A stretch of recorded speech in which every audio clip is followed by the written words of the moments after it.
So yan, magandang hapon po mga boss. So, update muna tayo dito mga boss sa ating mga bake, no. So ngayon sila mga boss ay nasa 4 days old na. Yan, no. At naka-inject na ako ng iron sa kanilang mga boss kahapon.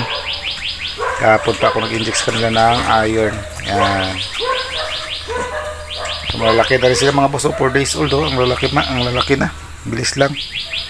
Yan. Ito yung inahin nila mga boss ay kanina lang nagtae. So tumae na siya kanina mga boss, simula nung nanganak siya hindi pa siya nagdumi. So kanina lang ay dumumi na siya mga boss. So ibig sabihin yan mga boss ay okay na, no? Pag dumumi na yung ating mga inahin sa pang-5 araw simula nung nanganak ay okay yan mga boss. At wala siyang hindi naman siya nilagnat mga boss. Pero nag-inject ako sa kanya ng antibiotic mga boss kinabukasan. Pagkatapos yung mga anak ay nag-inject ako sa kanya ng antibiotic 10 ml. At kanina mga boss ay nag-inject rin ako sa kanya ng 6 ml na vitamin B-complex, no? Yan mga boss. Para maganang-magana siya kumain mga boss. So yung pinapakain ko sa kanya sa ngayon mga boss ay yung ating lactating, no? So yung Mama Pro, no? So yung papagatas natin mga boss sa ating inahin para maganda siya lumabas ng gatas mga boss.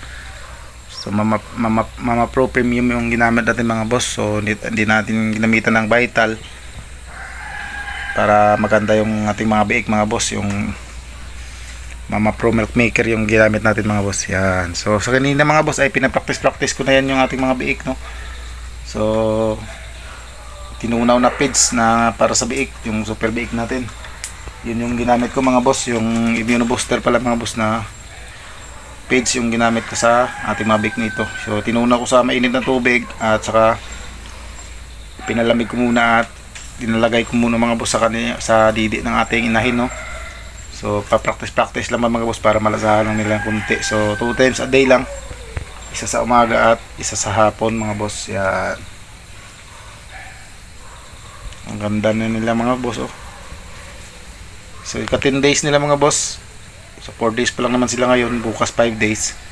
So sa ika 10 days pa nila mga boss at may gagawin ulit tayo sa ating mga biik, no. So mag-inject rin tayo ng ating 1 ml na vitamins sa ating mga biik mga boss para mas lalo gumanda yung mga katawan nila mga boss. O ayan, oh, halos wala kang nakikitang nalabas yung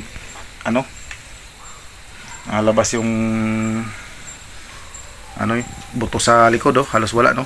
Yan, oh. Maganda talaga sila mga boss. So dito mga boss ay tayo ng pang-inahin dito. Magpipili tayo ng pang-inahin dito mga boss, mga dalawa, no. Kasi walang laman. Ito walang laman na din.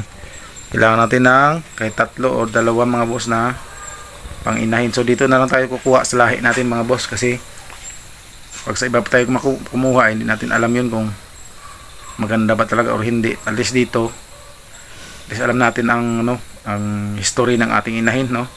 So sa inahin kasi natin yung history nito mga boss ay maganda siyang manganak, maganda rin gumatas, matibay yung mga paa, mahaba yung katawan. So if 1 kasi ito mga boss yung inahin natin. So if 1 kasi ito mga boss, no, yung inahin natin, no. Kita nyo naman mga boss, ang haba ng katawan niya. So halos lagpas na nga siya dito mga boss sa ating kaya nga may bakal yan dyan dati nakaharang. So kinuha ko kasi lagpas talaga siya dyan sa bakal natin. So itong ang haba ng parawing pin natin na ito mga boss, yung ating Bartolina ay nasa 7 feet po yan. So 7 feet, no? So 7 feet. Pag naghiga siya ay siya, parang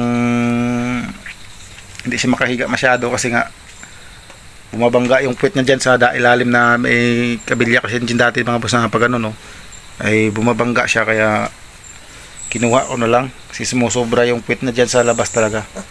Ito nyo naman mga boss, lagpas na yan siya. So hindi pa nakahiga masyado, lalo na yan pag nakahiga. So ang haba talaga ng inahin na ito mga boss. So F1 kasi ito mga boss, F1 po siya. Landrace to Landrace kasi ito mga boss, yung lahi nito dati, Landrace to Landrace. Ngayon kinalabasan niya Landrace ulit, no? So hindi naman pwede maging large white yan kasi Landrace to Landrace nga yung breeding nito dati. Ito pang ang 7 anakan na ito mga boss ni Mama Pig sa bara natin. Itong 12 nito, last na panganak ni Sabana natin mga boss ay 6 lang, no. So ngayon ay bumawi siya mga boss. Bumawi si mga Sabana natin. So, naka 12 siya ngayon. So 14 sana mga boss. Sayang nga lang at namatay yung dalawa doon sa loob ng sinapupunan pa, pero biik na talaga siya mga boss. So baka na ano lang, nasupukit doon sa loob mga boss. Ang tagal kasi lumabas ng dalawa na yun mga boss. At sabay lumabas yun, pero patay na mga boss, lang ng buhay talaga. So I think mga boss na suffocate yun sa loob, parang nalumos ba mga boss. Yan.